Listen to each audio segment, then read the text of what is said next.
Agatha Raisin and the Deadly Dinner in Carsely. Good evening, dear friends, and welcome back to the Detective Notebook. Tonight, we once again slip into the charming, but never peaceful, village of Carsely, tucked deep in the rolling Cotswolds. A place where the kettle is always warm, the gossip travels fast, and even a simple cream tea can spell disaster. Before we begin, feel free to tap the like button and subscribe, only if this kind of cozy chaos is your cup of tea. It truly helps the channel grow and keeps these mysteries coming your way. Tell me in the comments, where are you listening from, and what time is it for you right now? I love seeing how far our little mystery community reaches. Now, settle in, dim the lights, and grab a cup of tea, because tonight, again, we are going into steps into Agatha's world. Chapter 1. A Dinner Party with Shadows. Agatha Raisin stepped through the gate of Rosebank House with the composed air of someone who had attended enough village gatherings to know precisely what to expect, yet felt an undeniable prickle of curiosity tonight. Mrs. Pendlebury's annual dinner party had a reputation for polished charm, fragrant dishes, and conversations that shifted like patterned silk. Still, as Agatha approached the glow spilling from the windows, she sensed something hidden beneath the pleasant noise. Inside, warmth wrapped around her like a soft shawl. The dining room shimmered with candlelight, casting gentle highlights on polished glasses and neatly arranged cutlery.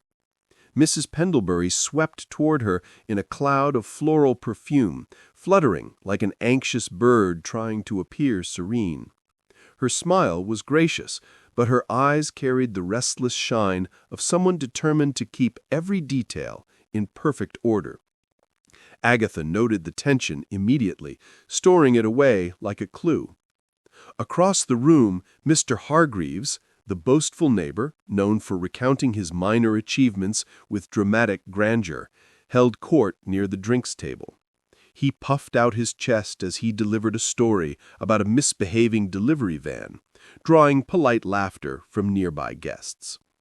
Agatha's gaze drifted past him to the couple standing close together, yet curiously distant in expression. Their synchronized smiles seemed practiced, as if they feared revealing anything honest. The wife's fingers tapped lightly against her glass, almost inaudible, but persistent enough to reveal a restless mind. Her husband glanced toward the doorway each time someone entered, as though expecting someone who had not yet arrived. Agatha noted these tiny gestures, each one a thread waiting to be woven into a larger picture. The room brimmed with welcoming chatter, yet under its cheerful surface sat something faintly unsettled. She moved farther inside, letting her eyes adjust to the shifting clusters of conversation. The seating arrangement caught her attention first. Mrs. Pendlebury had placed certain guests together who rarely mingled, while separating others who usually clung to one another like ivy on a garden wall. Such choices were never accidental. Agatha knew the hostess enjoyed shaping the evening's social flow, but tonight's layout suggested a more deliberate intention. Near the window stood a young man Agatha had never seen before. He watched the room with an alertness that seemed at odds with his casual posture, as if measuring every person present. When he noticed her observing him, he offered a polite smile that flickered too quickly to reveal anything genuine. Something about him felt unfinished, a story still folding itself inward. Agatha sensed hidden purpose in the stillness around him. Mrs. Pendlebury ushered Agatha toward the table, fussing with a stray ribbon on the centerpiece as she did so. A seat reserved beside an empty chair waited for Agatha, though the missing guest was someone the hostess had spoken of earlier with expectation. No explanation was offered now. Instead, Mrs. Pendlebury urged everyone to settle, her tone cheerful but strained as if forcing a tune slightly out of key. Agatha took her seat, letting the mix of voices drift around her like layered music. She noticed the subtle pauses between comments, the half-finished whispers, and the tension stitched into certain glances. Though the dinner party shone with practiced elegance, its brightness carried shadows along the edges. As the first clink of cutlery sounded, Agatha leaned back slightly, allowing her instincts to sharpen. Something unspoken hovered here tonight, and she intended to find its shape. The room buzzed with renewed chatter, but Agatha sensed threads connecting each uneasy pause. She let her gaze sweep the table one more time, noting the empty chair, the restless smiles, and the quiet tension settling like dust. The evening's secrets were only beginning to unfold. The first course arrived with a soft flourish, as Mrs. Pendlebury lifted the silver lid herself, revealing a delicate leek and potato soup adorned with sprigs of fresh herbs. The guests responded with approving murmurs, though Agatha noticed that the enthusiasm sounded slightly forced, like a choir singing from sheets they had only just been handed. She lifted her spoon, but kept her attention on the table's shifting expressions. The real flavor of the evening, she suspected, had nothing to do with the food. Across from her, Mr. Hargreaves continued his earlier performance, now recounting how he had once saved a neighbor's cat during a mild rainstorm. His voice boomed grandly, but the newcomer, seated 2 places to the left, smiled only faintly, eyes sliding away before the story even finished. Such politeness paired with such distance intrigued Agatha. People often gave themselves away not by what they said, but by what they avoided. To her right, the overly polished couple nodded in unison at everything. Their synchronized gestures would have been amusing if not for the faint strain tugging at their smiles. The wife's laugh rang out abruptly when someone made a simple remark about the soup's seasoning. The sound was sharp, too sudden, like a glass tapping against stone. Conversation halted for a beat, before easing onward, but the moment left a thin crack in the evening's pleasant facade. Agatha pretended to adjust her napkin, while angling her attention to a soft exchange near the end of the table. 2 guests, the reserved Mr. Dallimore and the always cheerful Mrs. Ketteridge, were engaged in a discussion that had begun politely enough. But then Mr. Dallimore's tone tightened at something she said, prompting Mrs. Ketteridge to sit straighter, her smile losing its roundness. Agatha heard only the end of their exchange, but the words, "as usual," drifted across the table with unmistakable bite. Mrs. Pendlebury reacted swiftly, clinking her spoon against her glass in a gentle attempt to redirect the mood. Her cheerful remark about the village flower show felt bright, but brittle, like a lantern shielding a flickering flame. Watching the hostess subtly readjust a vase at the center of the table, hands steady, though her expression betrayed worry. Keeping harmony, it seemed, required more effort tonight. As the soup bowls were cleared, a soft murmur of conversation rose and fell like an uneven tide. Agatha let it wash around her, collecting fragments. A lowered voice mentioning a late arrival, another remark about someone not being themselves lately, and a whispered speculation that faded too quickly to catch. Every guest seemed to be carrying something unspoken, tucked behind their polite smiles. Then she saw it, a small movement almost too subtle to register. The newcomer, who had been quiet throughout the course, shifted slightly in his chair and reached for his wineglass. But instead of lifting it, he nudged his hand toward the glass beside it, the one that belonged to Mr. Dallimore. With a soft, deliberate slide, he exchanged the 2 glasses. No one else seemed to notice. Mr. Dallimore continued speaking, unaware that the glass before him had changed position. Agatha lowered her gaze momentarily, hiding the spark of interest in her eyes. The switch was minor and could easily be brushed aside as absent-mindedness, except the newcomer's movements were too controlled for carelessness. His expression remained calm, yet his fingers lingered an instant too long on the stem. The gesture held intention. Conversation swirled on, but Agatha focused on the newcomer's profile. Every so often he flicked a glance toward Mr. Dallimore, as if waiting for a reaction that had not yet come. Behind him, Mrs. Pendlebury watched the table with increasing anxiety, still smiling, still maintaining her hostess poise, but unable to hide the tension deepening around her eyes. Agatha reached for her own glass, gently tracing the rim with one finger. The room might have been filled with friendly chatter and candlelight, but beneath it all lay an unmistakable undercurrent. Something was amiss, something small enough to slip past casual notice, yet significant enough to pull the evening seams tight. She kept her breathing calm, her posture relaxed, and her senses sharpened. The dinner had only begun, but already the shadows surrounding the bright faces at the table were lengthening, revealing the quiet strain beneath their practiced charm.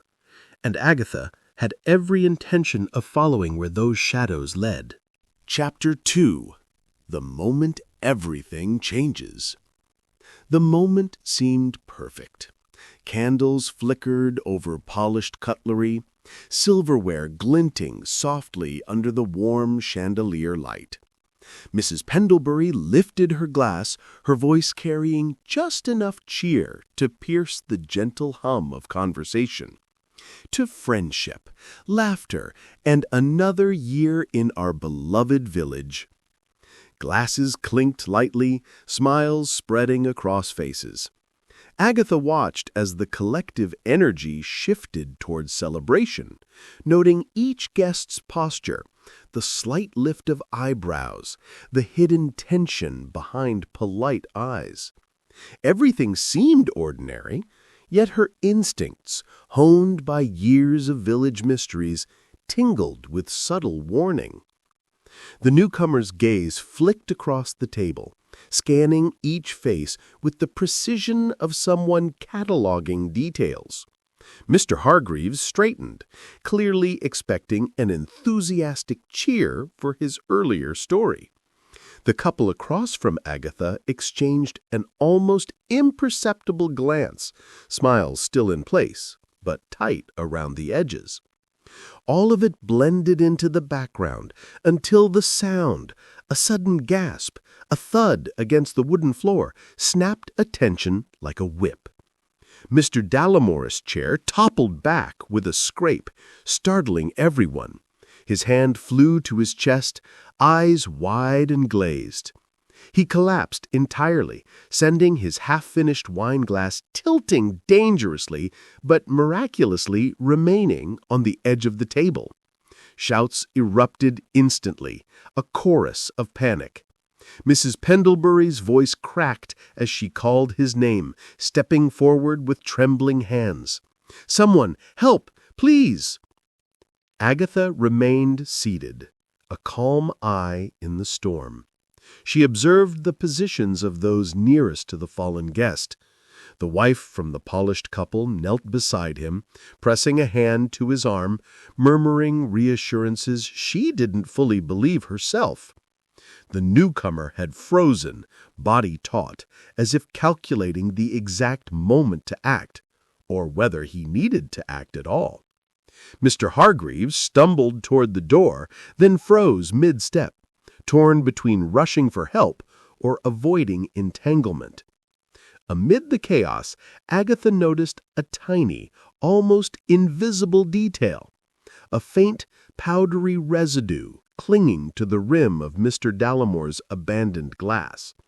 The substance caught the light briefly, shimmering like a whisper of danger. She didn't react aloud, only registering it quietly in her mind. This small, almost trivial observation immediately marked the glass as important. Her pulse didn't spike. She merely catalogued, aware that others were too swept up in fear to notice such subtlety. Voices overlapped, someone shouting for a doctor, another saying he might have simply fainted, a softer voice insisting he hadn't complained about feeling ill.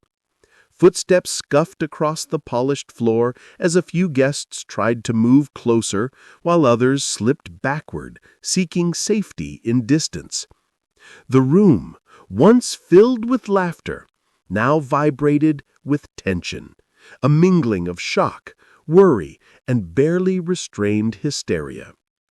Mrs. Pendlebury's composure faltered visibly. Her tightly pinned hair trembled slightly, her hands shaking as she gestured helplessly toward the nearest chairs. She barked instructions that no one seemed to be able to follow, her usual command swallowed by panic. Agatha noted how quickly the shift in mood rippled through the room, altering behaviors and alliances in a way that only heightened the underlying tension. From her seat, Agatha catalogued every gesture, every whispered exchange, every subtle shift in attention.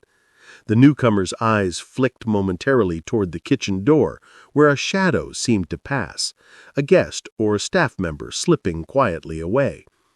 Another fragment of detail, almost easy to miss, yet it pricked at her sense that the night's mysteries had just begun. As chaos continued around her, Agatha's calm observation carved order from confusion. The residue on the glass, the panicked responses, the fleeting shadows, they were all pieces of a puzzle just waiting to be assembled. Fear now hung in the room like a tangible curtain, and for the first time that evening, the shimmer of celebration was gone, replaced by a tense, watchful quiet. Agatha knew the game had shifted, and the threads she had noticed earlier were about to pull tight. The room had shifted from a cheerful gathering to a fragile, tense tableau. Candles flickered across the polished surfaces, sending shadows dancing over startled faces and trembling hands. Guests huddled in small clusters, whispering hurriedly, as though speaking too loudly might make the incident real in a new, unbearable way. Agatha remained seated, her posture calm, her eyes scanning every reaction as the minutes stretched, heavy with anticipation and fear. Near the fallen guest, Mrs. Ketteridge dabbed at his brow with a napkin that had gone missing from its usual place on the table, leaving a faint streak of red wine unnoticed behind. "He's breathing, surely," she murmured, voice quivering, though her fingers shook as she applied pressure to his arm. Across the table, Mr. Hargreaves fidgeted, twisting the stem of his untouched glass, offering inconsistent accounts of how he had seen the collapse happen. Agatha noted the slight contradictions, storing each one as a potential clue.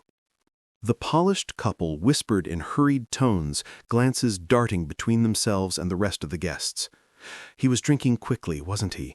the husband suggested, but the wife shook her head. "No, it wasn't the wine. He seemed uneasy all evening." The remarks were oddly defensive, too carefully measured, drawing Agatha's attention. Something lay behind their politeness, a fear of saying too much, a reluctance to reveal more than necessary. Mrs. Pendlebury moved between the groups, her tight-lipped smile now strained. She instructed some to remain calm while urging others to fetch water or blankets. Every movement carried an undercurrent of urgency, a hostess desperately trying to maintain the illusion of control. But her eyes betrayed her concern. They flicked constantly to the fallen guest, to the edges of the room, and toward the kitchen, as if calculating what had occurred and what might yet be hidden. Agatha subtly leaned toward the nearest guests, posing gentle questions that appeared casual, but were carefully chosen.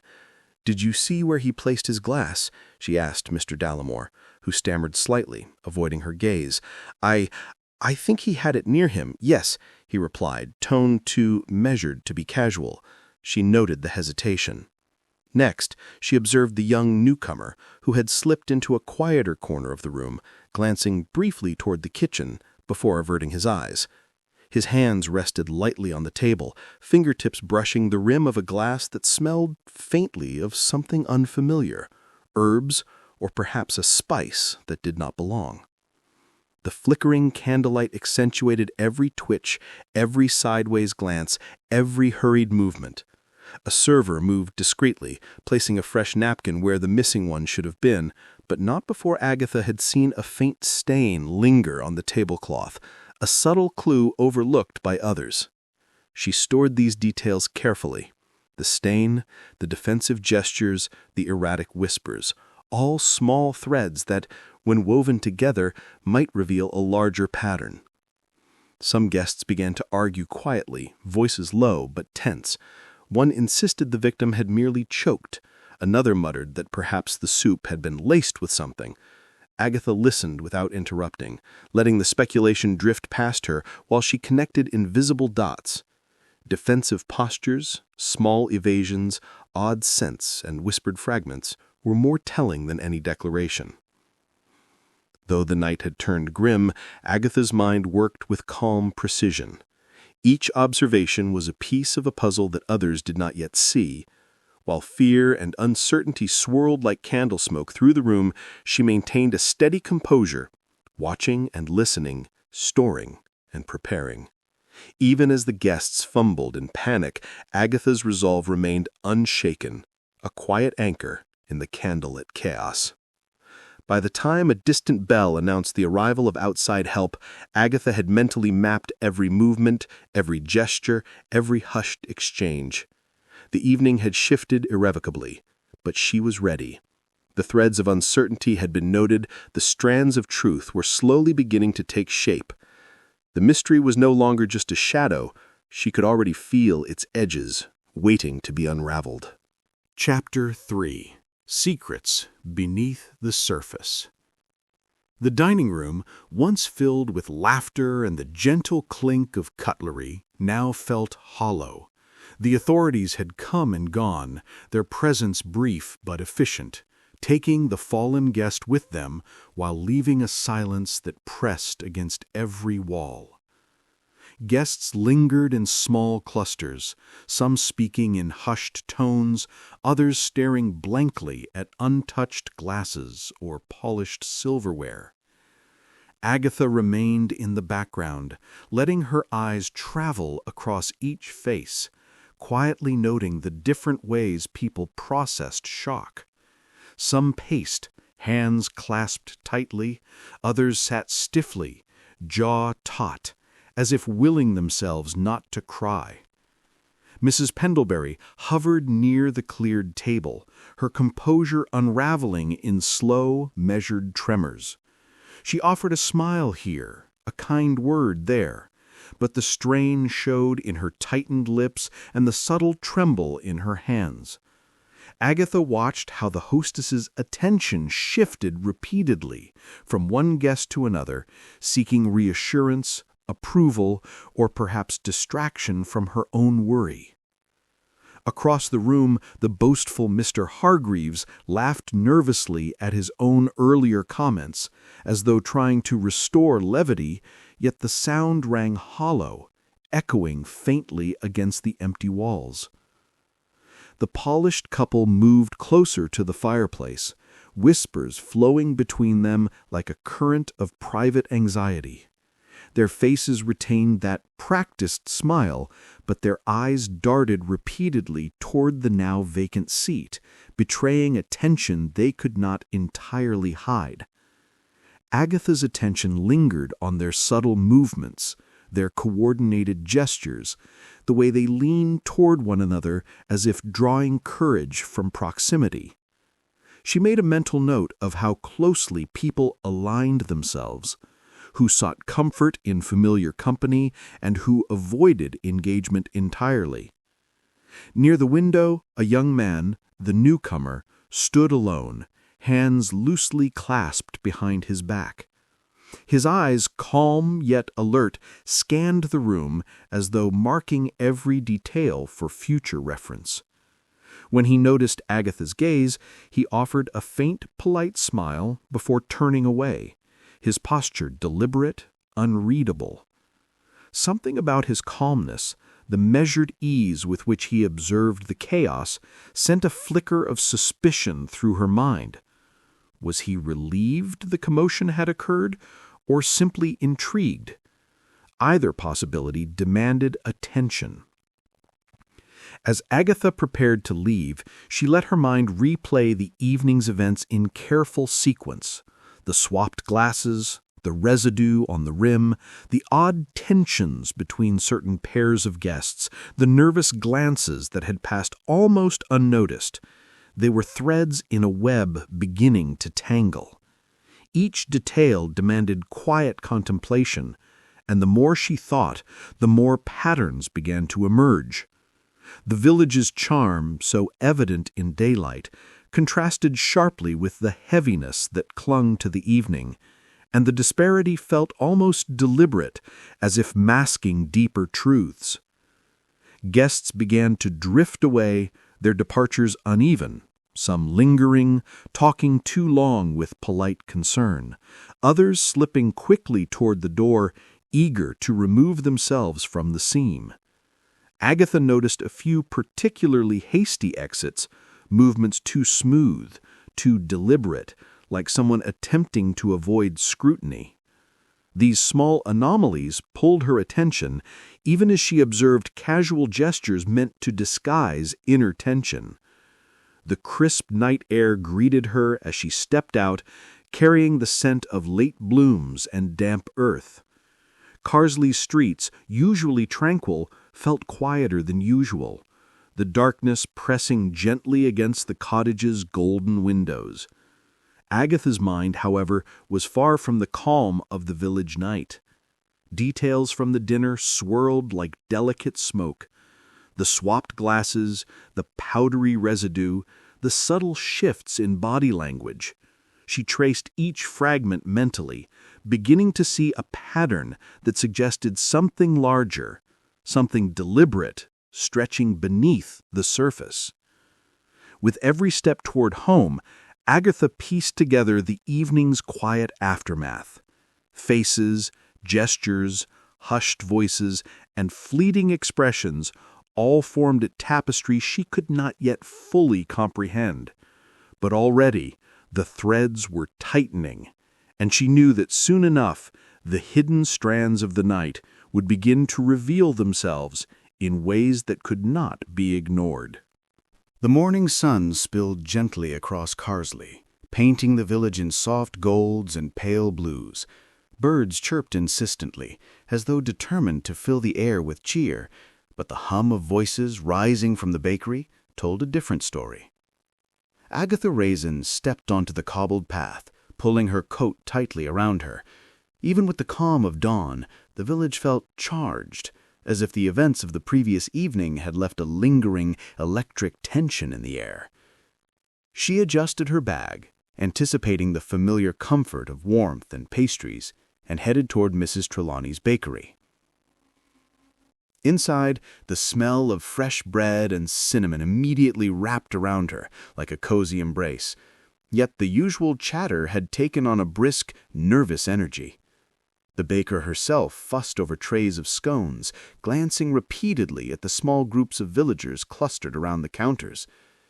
Agatha Raisin lingered near the window display, listening as snippets of conversation drifted past, carrying fragments of last night's drama.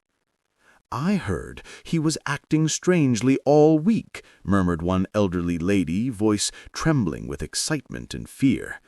Another added, almost under her breath, "And did you know someone came to see him the day of the party? I didn't see who it was." Agatha's lips curved faintly. Village gossip had always been an unreliable thread of information.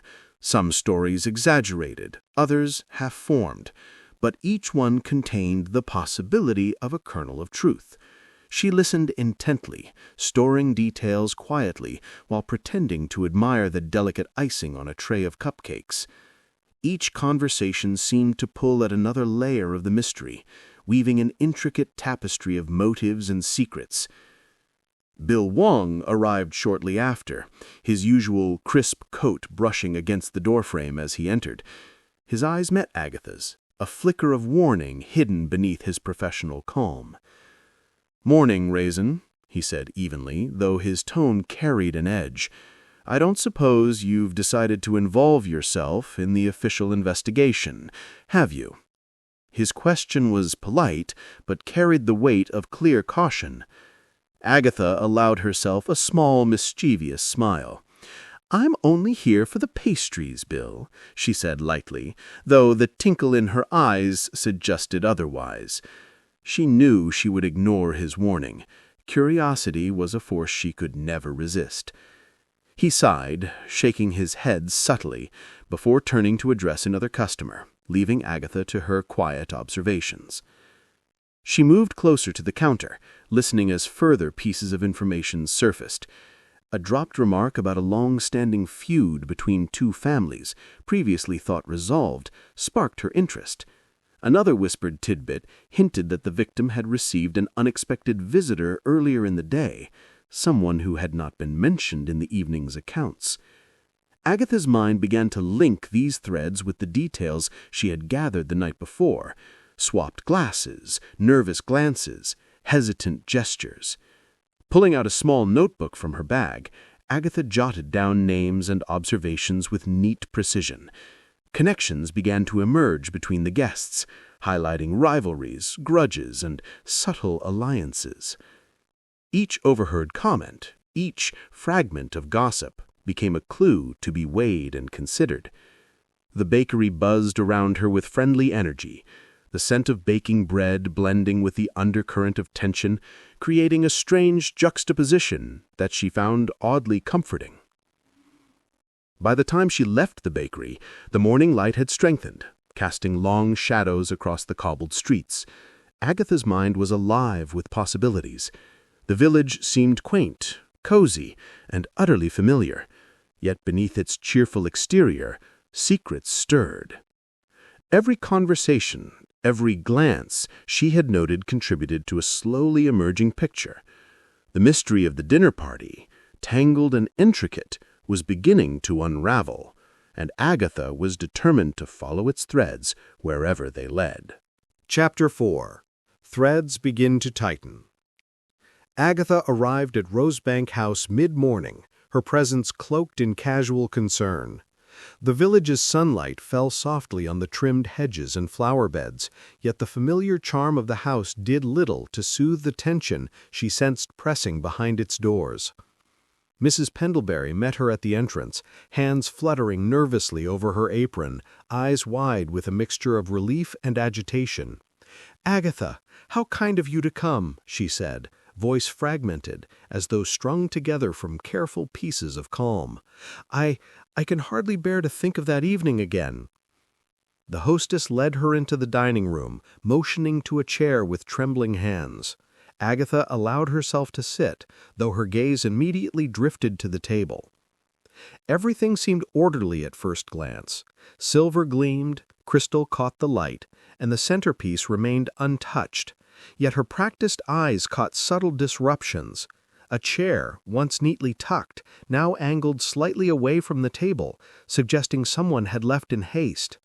Scuff marks traced small arcs across the polished floor near the fallen guest's usual spot, evidence of hurried movement that no one else seemed to notice. Agatha's attention shifted to the wine bottles. One stood rotated slightly from the neat alignment she remembered, label turned toward the corner as if nudged by an absent-minded hand, or perhaps deliberately repositioned. She traced the pattern with her eyes, noting its alignment relative to the swapped glasses she had observed. Small details, seemingly trivial, often carried weight, and her instincts hummed in quiet approval at her discoveries. Mrs. Pendlebury fussed with a napkin, her words tumbling in uneven bursts. I did everything as I should, but I can't help thinking perhaps I should have noticed sooner." Her hands twisted repeatedly, smoothing the cloth without effect. "And if anyone else saw what happened," she faltered, lips pressed together tightly, her composure flickering like candlelight. She could sense a protective instinct underlying her worry, a desire to shield more than herself, though not necessarily an indication of guilt. Leaning subtly, Agatha observed a small drawer in the sideboard, its lock glinting faintly in the sunlight. It had not been mentioned, and the key was absent. The mere presence of the locked compartment suggested more secrets, perhaps mundane, perhaps consequential. She made a mental note to consider it later, appreciating how often such small details became threads worth pulling. Her gaze drifted again across the table. Minor inconsistencies caught her attention. The silver knife closest to Mr. Dallimore appeared slightly out of alignment, and a faint ring of moisture lingered on the polished surface where a glass had been hastily set down. These traces, subtle but deliberate, were markers of movement, hints that the evening's chaos had left behind more than memory alone. Each tiny disruption seemed to tell a story if one knew how to read it. Mrs. Pendlebury's jittery admissions continued, revealing hints of anxiety about the social consequences of the incident. Her sentences fractured under worry, occasionally pausing as if to consider whether she had said too much. Agatha listened carefully, catching phrases that hinted at worries over reputations, alliances, and village perception. Every word, every hesitation, painted a portrait of a woman attempting to maintain control in the aftermath of disaster. As she rose to leave, Agatha allowed her eyes one final sweep across the room, collecting the quiet evidence into her memory. The slightly moved chair, rotated bottle, scuff marks, and locked drawer were all pieces of a puzzle that still refused full clarity. The evening's events, tangled and complex, were beginning to reveal their intricate threads. Agatha knew that understanding the patterns would require patience, but already the shape of the mystery felt closer, edges sharpened by careful observation and the subtle revelations of the household's quiet aftermath. Agatha stepped through the French doors into Mrs. Pendlebury's garden, where morning light spilled over neatly trimmed hedges and beds of tulips still dusted with dew. The air was fresh, scented faintly with lavender and the lingering aroma of Mrs. Pendlebury's jasmine tea. Birds chirped insistently in the background, their song a gentle contrast to the tension still clinging to the household.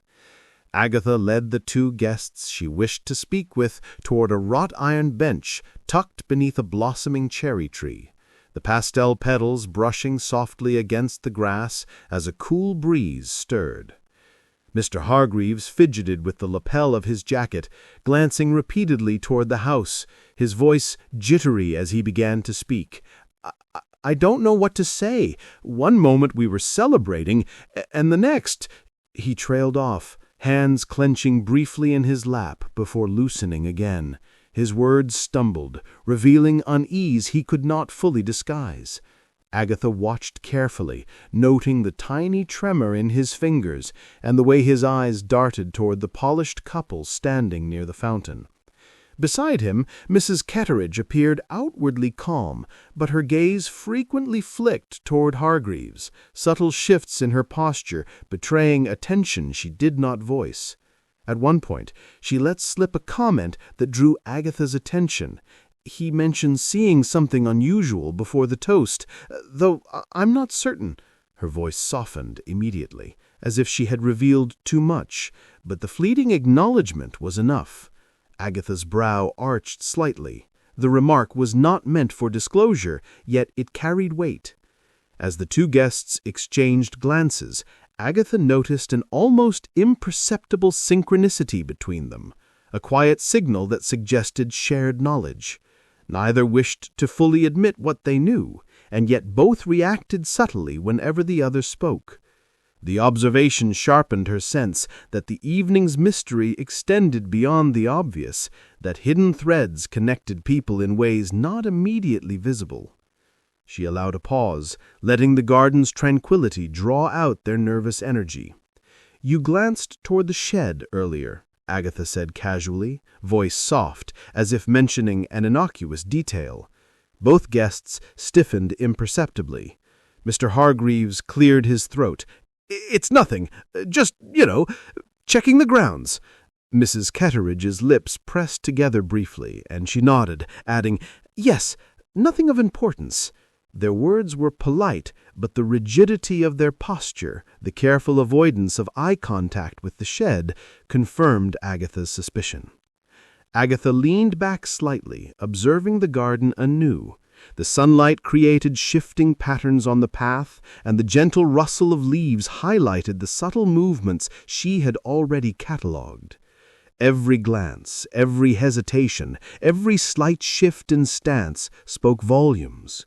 She noted how Hargreaves' fingers tapped against his knees when he thought Mrs. Ketteridge was not watching, how her eyes flicked toward the shed almost unconsciously whenever she answered a question. With a soft smile, Agatha guided the conversation gently, teasing out inconsistencies without confrontation. "It must have been a strange evening for all of us," she murmured, voice low and even. The comment drew a faint nod from both, and in that acknowledgment Agatha caught the weight of fear and secrecy they shared. Time seemed to stretch as she catalogued the patterns of behavior against the garden's serene backdrop. The shed, locked and silent, loomed quietly at the edge of her awareness, a potential storehouse of secrets. Every nervous glance, every subtle deflection, and every synchronized hesitation pointed toward it. Agatha's mind quietly filed the impressions, piecing together the invisible connections between the guests. The garden's calm allowed her to observe sharply, to detect the tension threading beneath their polite facades, and to sense that the evening's mystery might be hidden just beyond the neatly trimmed hedges. Chapter 5. A Village Full of Motives. Agatha stepped out into the crisp morning air. The village streets bathed in a gentle light that seemed almost at odds with the heaviness lingering from the dinner party. Carsely looked as idyllic as ever, cottages lined with climbing roses and smoke curling from chimneys. Yet Agatha knew that beneath the quaint facades, small dramas simmered, quietly shaping lives and loyalties. She adjusted her coat and began her rounds, notebook in hand, determined to trace the invisible threads connecting the deceased to the residents. Her first stop was Mr. Grimsby's hardware store, where the bell above the door jingled insistently as she entered. Mr. Grimsby, a man usually fond of gossip and boasting about his woodwork, fidgeted behind the counter, brushing his hands nervously over a stack of ledger books. "Ah, Miss Raisin," he greeted, voice uneven, eyes darting to the empty chair by the window. "Terrible business, that. Awful. Just awful." Agatha nodded sympathetically while probing gently. "Did Mr. Dollamore owe anyone in the village?" His hesitation was brief but telling, lips pressed tightly together. "Well, debts, you might say. Minor disagreements. Nothing scandalous, really." Yet the small crease between his eyebrows suggested otherwise, hinting at irritation that had long been buried. Next she wandered to the bakery, where Mrs. Trelawney was arranging freshly baked bread in the display case. "I never liked him," admitted Mrs. Trelawney quietly, as she brushed crumbs from the counter. "Always borrowing, promising, then forgetting. Prideful man. Sharp-tongued, too. He upset more than one neighbor over the years." Agatha's pen moved swiftly across the page. Every small grievance, every overlooked slight could weave into a motive, she thought. Even the most polite disagreements had a way of festering beneath the village's harmonious surface. Further down the lane, she encountered Miss Cartwright, who lived in a cottage tucked behind a row of wisteria. The older woman's hands trembled slightly as she handed Agatha a cup of tea. "It's that incident, you know. The one 5 years ago at the village fete. He humiliated my nephew. Ever since, we've been careful around him." Agatha noted the repeated references to old slights. The victim's presence had left subtle marks across the village, small bruises of pride and long-standing resentment, all adding layers to her mental map. At the post office, the clerk slipped a careful comment, almost as an afterthought, about a letter that seemed suspiciously altered. "I'm not saying anything's wrong, Miss Raisin," she said quickly, eyes flicking away. "But there were documents, perhaps not entirely genuine. Nothing you'd see now, of course." Agatha recorded this, intrigued by the suggestion that what looked mundane might conceal deception, small acts with large consequences. Even those who appeared innocuous, gentle neighbors, kindly friends, showed traces of irritation or subtle resentment when prompted. Agatha's pen moved steadily as she connected the dots. Debts unresolved, bruised egos, forgotten promises, minor incidents amplified by time. A web of entanglement became visible, threads twisting in unexpected ways, connecting faces that had seemed unrelated, motives that had seemed too small to matter. As she retraced her steps back toward her cottage, Agatha reflected on the patterns forming in her mind. The solution to the evening's tragedy would not lie in a single dramatic clash, but in the quieter, simmering tensions that shaped everyday life in Carsely. Each slight, every hidden grievance, each understated argument she had uncovered hinted at a village teeming with motives, subtle and layered, waiting to be understood. Even the most mundane interactions, she realized, might hold the key to unraveling the night's mystery. Agatha spent the late morning moving quietly through Carsely, notebook in hand, following the intricate trail of alibis she had begun compiling. The village, usually serene at this hour, hummed with polite activity. A milk cart rattled down the street. Children laughed faintly at a distant playground, and the bakery's door chimed as new customers arrived. Amid this calm, Agatha's mind worked with sharp precision, matching each guest's statements against observed behaviors, the flow of events, and the subtle inconsistencies she had already noted from the dinner party. Her first conversation was with Mrs. Pendlebury herself.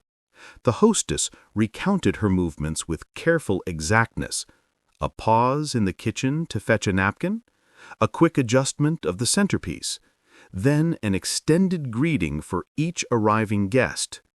Her memory appeared precise, almost rehearsed. Agatha asked casually about the timing of the toast and the placement of each wineglass. Mrs. Pendlebury hesitated, fingers lightly brushing the table as if measuring space.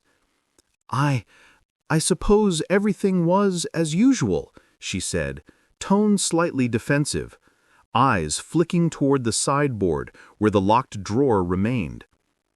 Agatha noted the subtle tension, the small hesitation suggesting an awareness of details she had not volunteered. At that moment, Bill Wong appeared at the doorway, coat neatly draped and expression guarded. "Agatha," he said quietly, voice carrying a note of restrained concern. "I don't usually interfere, but some of this... You should be careful." His eyes scanned the room, flicking briefly toward her notebook. "You're collecting statements, yes? Just don't cross into official business." Agatha gave a small smile, unconcerned. "I'm only observing," she replied. Yet she knew she would continue regardless. Wong's conflicted presence underscored the growing complexity of the investigation. Next, she spoke with the polished couple. Their recollections were precise to the second, down to each sip of wine and every polite exchange. But as Agatha pressed gently, she noticed a subtle shift. The husband's wristwatch, normally worn snugly on his left hand, had been placed on the table in the middle of his story. He glanced at it quickly, as if ensuring the timeline matched what he claimed. "We were in the kitchen when the toast began," he said smoothly. "Yes, together the entire time." Yet Mrs. Ketteridge's own statements suggested she had only just stepped inside from the garden, a contradiction. Slight and polite, but unmistakable to someone trained in observation. Other guests' timelines produced similar puzzles. Mr. Hargreaves insisted he had remained near the fireplace, yet Mrs. Cartwright recalled seeing him briefly near the wine rack. Tiny discrepancies, minutes here, seconds there, formed a lattice of uncertainty. Agatha made careful notes, circling each inconsistency and cross-referencing names, movements, and locations. Occasionally, subtle exchanges caught her attention. A glance shared between the newcomer and Mrs. Ketteridge, brief and almost imperceptible, as if silently acknowledging something unspoken. A missing napkin reappeared in a guest's pocket when questioned, leading to raised eyebrows and a nervous shuffle. Every small anomaly contributed to a pattern gradually emerging, like pieces of a jigsaw that almost, but not quite, fit together. By mid-afternoon, Agatha's notebook was filled with lines connecting names, places, and timelines. Some alibis stood firm, others wavered, and one or two appeared deliberately polished, too perfect to be entirely honest. Each contradiction, each subtle hesitation sharpened the edges of the mystery. Though she still lacked the final piece, the crucial event or object that would reveal the truth, the emerging pattern suggested that the evening's chaos had not been random. Agatha felt a thrill of anticipation. The solution was near, hidden in plain sight among the village's carefully constructed stories. Chapter 6. When Answers Lead to More Questions. Agatha approached the garden shed with a quiet sense of purpose, the afternoon sun casting long shadows over the neatly trimmed hedges. The small building, usually overlooked and locked, had drawn her attention ever since she noticed the guests' furtive glances in its direction. The key, surprisingly, had been left within reach, a minor oversight, or perhaps an invitation to discover what lay inside. She fitted into the lock, twisting gently, listening to the soft click as the door yielded. A faint musty scent drifted out, mingling with the lingering aroma of jasmine from the nearby hedge. Inside, the shed was dimly lit, shafts of sunlight filtering through narrow gaps in the wooden slats. Shelves lined the walls, stacked with gardening tools, seed packets, and various household supplies. Yet it was the items on the workbench that drew her immediate attention. An empty wine bottle sat at an angle, its label identical to that used for the dinner party. The contrast between its casual placement and the significance of the contents hinted at deliberate planning. Agatha's mind catalogued possibilities, each thread weaving into the larger tapestry of the evening's events. A cloth lay nearby. Agatha bent to examine it, noting subtle marks that suggested hurried use. The fabric was ordinary, yet in context it carried implications. Someone had handled it with purpose, perhaps to clean or conceal, perhaps to leave a misleading trail. Her gaze lingered over the stain, considering the various explanations, weighing the likelihood of chance versus intent. Beneath the cloth, tucked awkwardly against a small tin, Agatha discovered a torn piece of paper. The edges were jagged, hastily ripped, and the handwriting was unmistakably the victim's, slanted, careful, yet bearing the faint tremor of urgency. The words were partial, a fragment that hinted at arrangements or intentions that had never come to fruition. Even in its incomplete state, the note suggested forethought, evidence of someone planning beyond what any observer had realized. Agatha's thoughts raced as she catalogued the discoveries. The wine bottle, the stained cloth, the torn note, all hinted at planning and secrecy. Mrs. Cartwright's panicked reaction suggested hidden alliances and knowledge beyond casual observation. The shed had transformed from a simple outbuilding into a focal point of intrigue, a key to understanding motivations and connections. Agatha felt the pulse of the mystery quicken, realizing that the threads she had followed were twisting in directions she had yet to anticipate. The evening's puzzle had just gained a new, sharper edge. The afternoon sun had begun its slow descent, casting long, slanting shadows across the village green, when Agatha noticed a figure approaching from the edge of the path. It was Mr. Hargreaves, his usual bravado diminished, replaced by an unsteady gait and a face lined with worry. He stopped a few paces from her, hands fidgeting at his sides, eyes flicking nervously toward the street behind him, as if ensuring no one else witnessed their meeting. Agatha tilted her head slightly, her sharp gaze already assessing the emotional state he carried. "Ms. Raisin," he began, voice low and uneven. I need to speak with you, quietly." There was a tremor in his tone, a vulnerability rare for the usually self-assured man. Agatha inclined her head, gesturing toward a secluded bench beneath a large sycamore tree, its leaves rustling faintly in the breeze. The garden offered privacy, yet its serenity contrasted starkly with the tension he radiated, making his unease all the more apparent. Once seated, Mr. Hargreaves exhaled shakily, running a hand through his hair. I think I know something about that night," he said, hesitating, glancing around as though the trees themselves might be listening. "But I can't. I mean, it's complicated. If I speak openly, well, there could be consequences." His eyes flickered with guilt and fear in equal measure, and Agatha leaned forward slightly, offering quiet encouragement without pressing too aggressively. He swallowed, voice faltering. It's not what you might think. There wasn't intent, but someone had planned more than just the evening's festivities. I saw things, small things, that didn't fit. I shouldn't have noticed, maybe, but I did.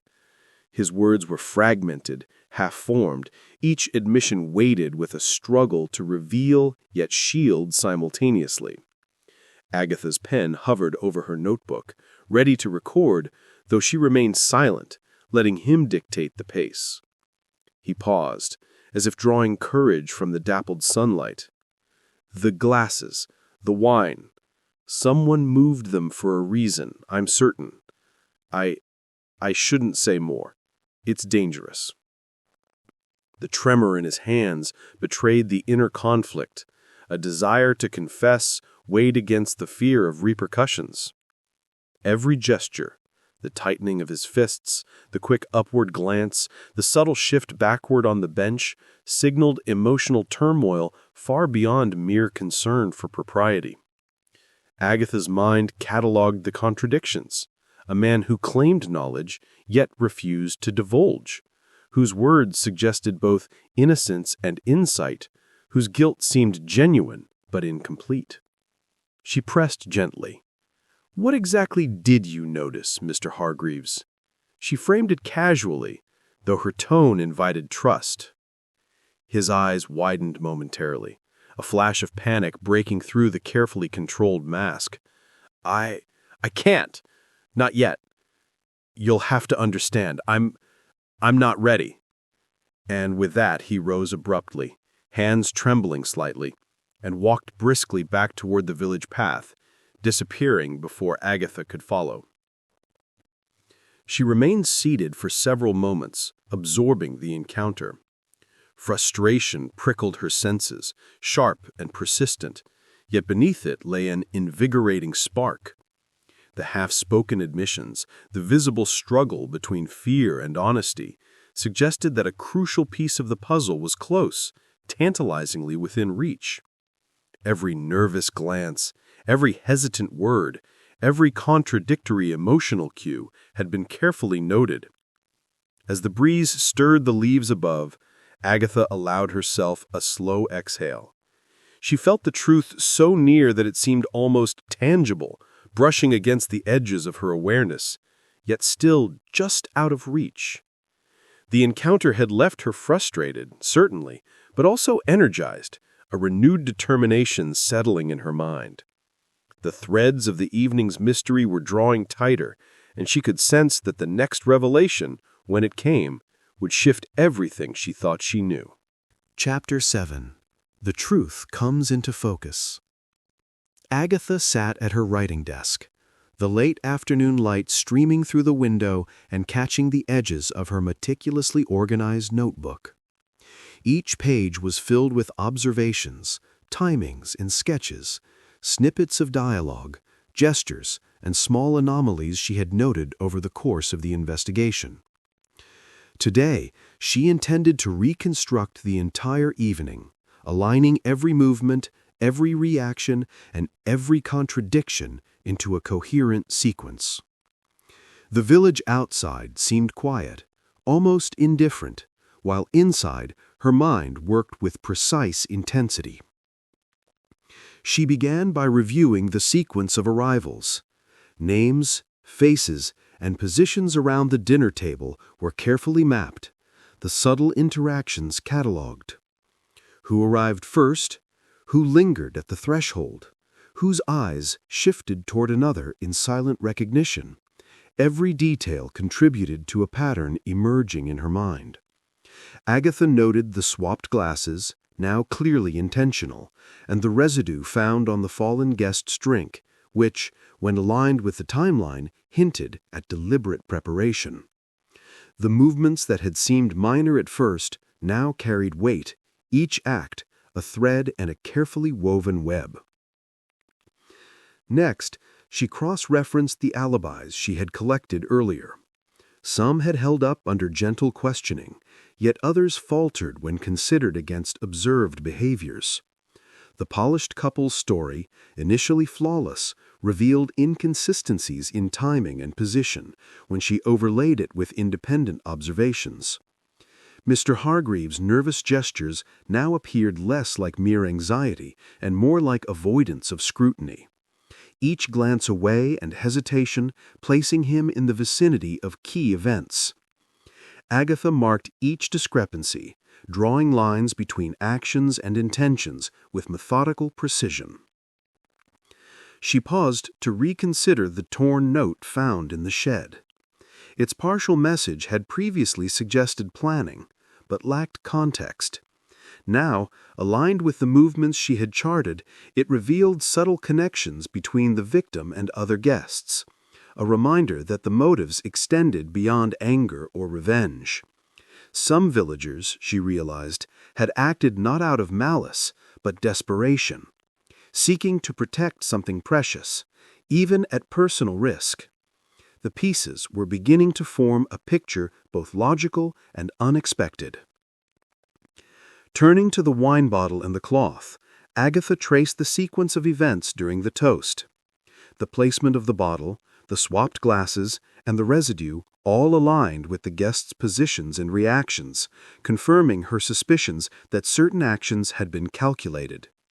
Each detail, once seeming trivial, now revealed intent, providing clarity to the behavior she had observed but not fully understood. The evening's chaos had been orchestrated with subtlety, a mixture of fear, planning, and opportunism. She considered the emotional cues she had catalogued. Mr. Hargreaves's half-confessions, Mrs. Ketteridge's nervous glances, the polished couple's over-rehearsed smiles. Each was a thread connecting motive to opportunity, and each now contributed to the emerging theory. One figure, previously dismissed as unremarkable, had acted with a quiet urgency, using small deceptions and misdirection to conceal desperation rather than rage. Agatha leaned back, letting her observations settle into a coherent narrative. The timeline discrepancies that had troubled her now resolved themselves, revealing not chaos, but intention. Motives, subtle and layered, connected seamlessly with actions and consequences. A theory crystallized, pointing to a surprising culprit whose desperation had driven a careful orchestration of events. The strands of the mystery, once tangled and frustrating, now converged, forming a pattern that suggested the final revelations were within reach. With a calm yet focused resolve, Agatha prepared herself. The pieces of the evening were aligned, the logic of actions and reactions clear. Soon she knew The final confrontation would illuminate truths long hidden beneath polite smiles and subtle gestures. The mystery, intricate and layered, was poised to yield its secrets. Agatha approached Rosebank House as the afternoon waned, the sun dipping behind the hedgerows and casting elongated shadows across the cobblestones. The air was calm, scented faintly with roses and the remnants of Mrs. Pendlebury's garden, yet Agatha felt a tightening in her chest. Something in the quiet suggested she was not alone in her interest. The house, usually orderly and serene, seemed to hold a faint tension, a subtle warning. Her instincts, honed over years of observation, told her that the final threads of the mystery required swift attention. Stepping inside, she noted immediately that something was amiss. The sideboard where the small locked drawer had rested was slightly ajar, the lock hanging loose. Agatha knelt to examine it, noting the splintered edge and the small fragments of wood scattered across the floor. Someone had been here since her last visit, rifling through what should have been secure. The drawer's contents were partially disturbed, and a faint impression in the dust suggested that a small item, perhaps the torn note she had previously seen, or another piece of evidence, was now missing. Her eyes scanned the room, catching the slight shift in the pattern of footprints across the polished floor. Muddy traces led from the back door to the sideboard, and then toward the garden exit, their irregular spacing hinting at hurried, nervous movement. Agatha's mind catalogued the intrusion carefully.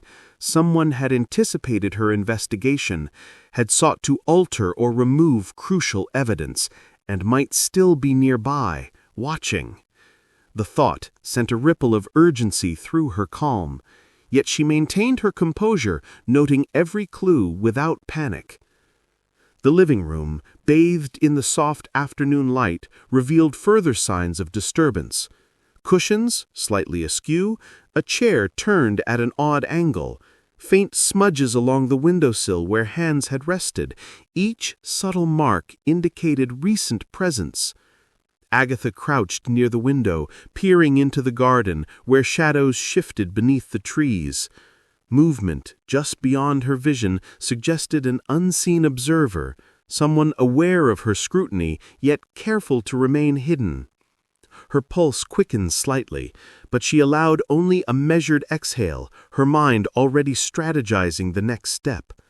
She approached the sideboard again, fingertips tracing the disturbed surface. The missing item, whatever it had been, was crucial. The drawer's splintered lock implied desperation, a willingness to force access if needed. Agatha's thoughts raced as she reconstructed the possibilities. If the culprit returned and discovered that she had been here, they might act rashly, endangering both the evidence and themselves. The stakes, previously intellectual and methodical, now carried tangible urgency. Agatha stepped back, surveying the room with practiced detachment. She catalogued the signs: broken wood, missing contents, muddy footprints, slight disarray, and the faint impression of observation. Each suggested that someone was willing to intervene, perhaps manipulate the course of events to their advantage. Her awareness heightened. She felt the cozy familiarity of the house juxtaposed against the tension of impending confrontation. With careful, deliberate movements, Agatha exited through the garden, noting each shadow, each flicker of movement among the hedges. The mystery, which had unfolded patiently over days of observation and deduction, now demanded decisiveness. The culprit's desperation was tangible, their anticipation clear, and Agatha understood that the truth was at a critical tipping point.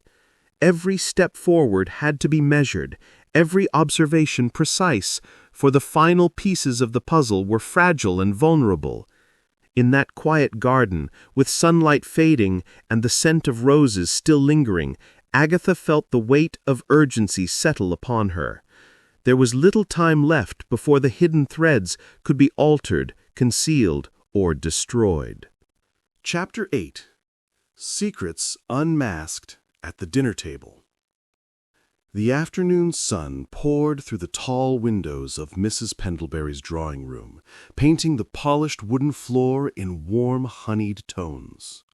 Agatha had arranged the room carefully, mirroring the layout of the original dinner party. Chairs were placed in familiar positions, the long table set with gleaming cutlery and pastel china, and the same delicate floral centerpiece sat at its heart. Yet the atmosphere was entirely different.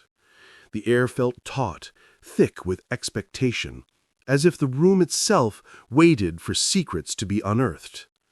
Guests arrived one by one, their polite smiles betraying a trace of unease. Agatha welcomed them with calm, measured warmth. "Thank you all for coming," she began, voice light but firm. "I thought it best we revisit the evening together. There are details we ought to clarify, for everyone's sake." She gestured toward the table, inviting them to sit. Each guest hesitated momentarily, aware of the tension lurking beneath the familiar setting, before easing into their seats. The polished couple exchanged a glance that was almost imperceptible, but enough for Agatha to note a flicker of anxiety. She began by recounting events neutrally, piecing together the timeline of arrivals and movements without accusation. Her words were precise, almost conversational, as she outlined who had been where when the toast had been raised, how the glasses had been placed, and the subtle oddities that had followed. Guests shifted uneasily, some fidgeting with napkins or adjusting their seating. Agatha's eyes swept over them calmly, noting every nervous gesture, every slip of the tongue. Small inconsistencies surfaced as she guided the discussion, sometimes gently prompting with a question, other times allowing the weight of observation to coax revelations. The newcomer, previously quiet and measured, cleared his throat, momentarily betraying a flicker of recognition at Agatha's framing of events. Perhaps I misremembered the timing," he admitted, voice tight, hands resting tensely on the tablecloth. The subtle admission drew murmurs from the others, and Agatha allowed a pause, letting the implications settle without commentary. A carefully placed wine glass near the center of the table drew the light, its presence intentional, a signal to draw attention to the pattern she had already discerned.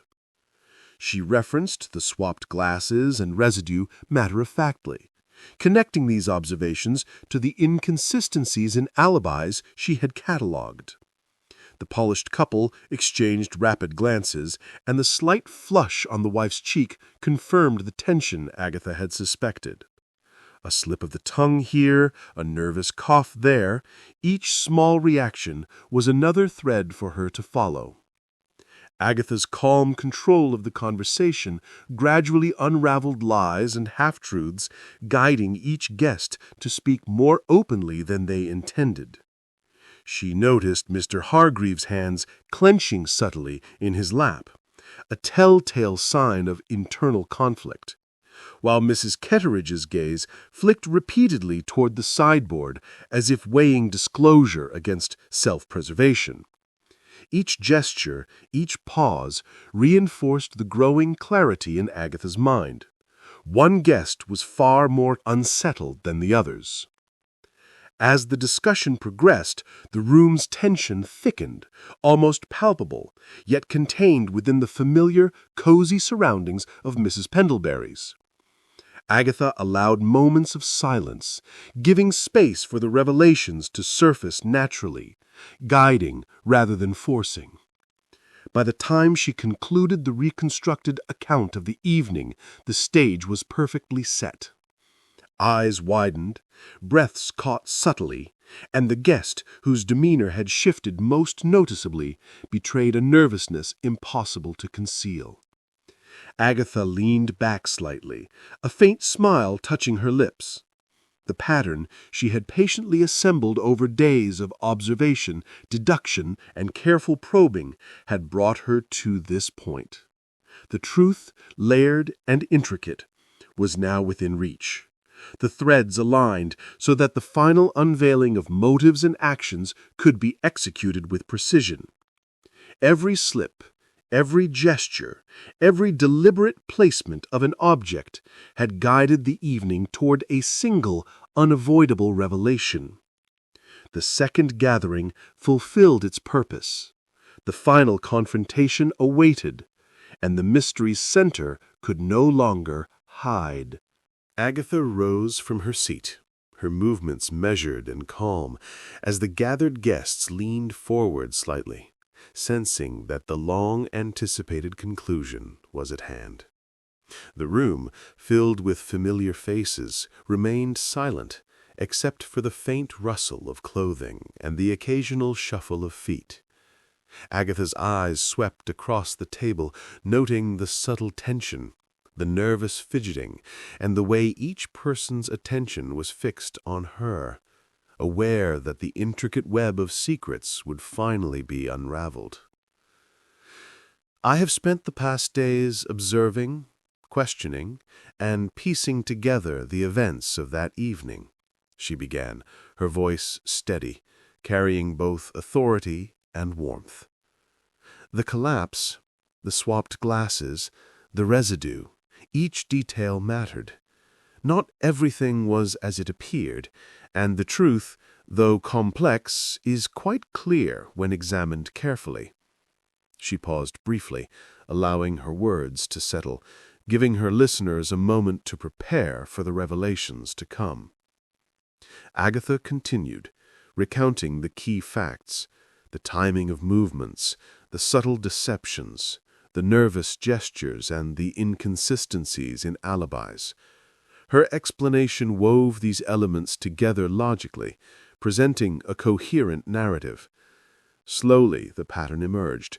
The culprit had acted not from anger or malice, but from desperation, hoping to intimidate or silence the victim. They had believed the wine swap to be a harmless threat, unaware that the method chosen carried a far greater risk than anticipated. Panic had compounded their error when the victim collapsed, leading to a series of mistakes that further obscured the truth. As Agatha spoke, reactions rippled around the table. The polished couple exchanged glances of shock and recognition. Mr. Hargreaves shifted uncomfortably, guilt flickering across his face, while Mrs. Ketteridge's lips pressed tightly together, a quiet sigh betraying her internal struggle.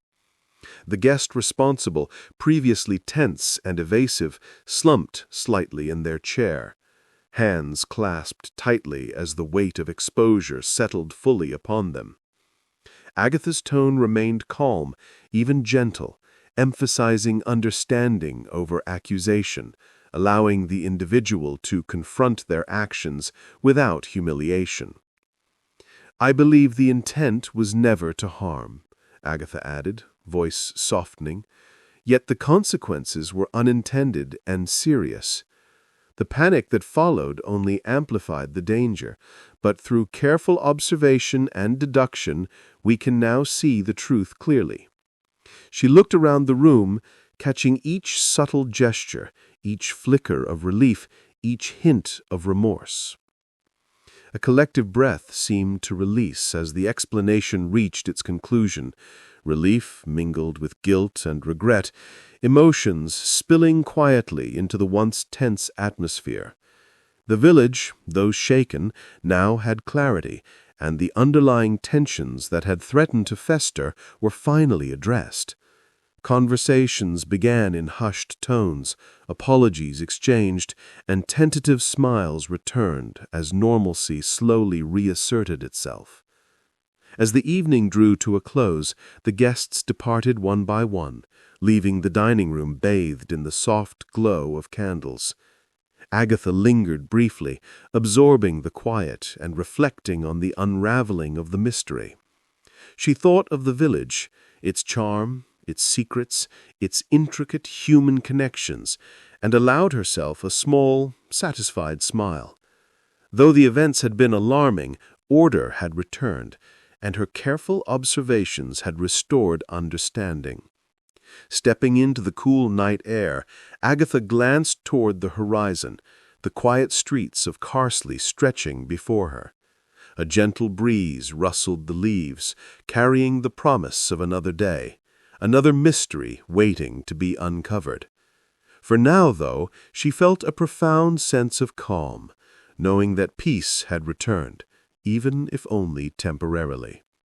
In the village she loved, life would continue, subtle and unassuming, with the reassurance that wherever secrets hid, Agatha Raisin would be ready to discover them.